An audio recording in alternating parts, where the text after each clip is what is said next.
Hello students, આજે આપણે એક બીજી સ્લીવ શીખવાના છે, સેટિન સ્લીવ. એ સેટિન સ્લીવનું નામ છે ફ્લેડ સ્લીવ, એટલે કે આપણે ફ્લેડ વાળી જે સ્લીવ બનાવી હોય તો એ કેવી રીતે બને એ જોવાનું છે. એના માટે આપણે જે છે ડ્રાફ્ટિંગ તૈયાર કરી લીધું છે. તો સૌથી પહેલાં લેવાનું છે 0 થી 1, જે આપણી આવશે બાય લંબાઈ.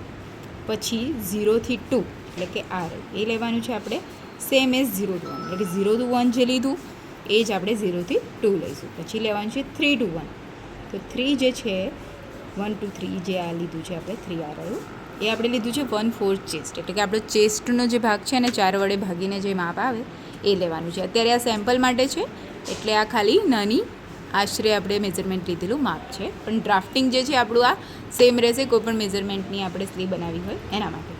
પછી 5 to 2, એટલે આપણે આ જે 5 to 2 છે એ આપણે કેટલું લેવાનું છે, તો કે 0 થી 4 જે આવે એ આપણે એમાં લઈ લેવાનું છે. આ 4 છે આપણો, એટલે કે 0 થી 4 જે પણ આવે એ આપણે લઈ લેવાનું છે અહીંયા સેમ 2 to 5માં, બરાબર છે. પછી 5 to 4 આપણે જોઈન કરી દઈશું. ત્યાર પછી આપણે એક જ મિનિટ,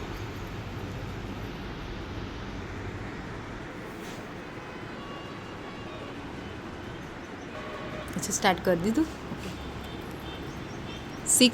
6 to 1 જે આપણે લેવાનું છે, 6 to 1 અને 7 to 3 જે આ નાનું મેઝરમેન્ટ છે આપણે અડધો ઇંચ જેવું લેવાનું છે. બંને મેઝરમેન્ટ સેમ છે, આપણું 1 to 6 ને 1 to 7 to 3 બંને, બરાબર છે. હવે 7 to 8 આ જે છે આપણે 1.5 ઇંચ જેવું લેવાનું છે. આમાં જે લીટી ખસ્યા છે એ આપણે 1.5 ઇંચ લેવાનું છે, એટલે કે 1.5 ઇંચ.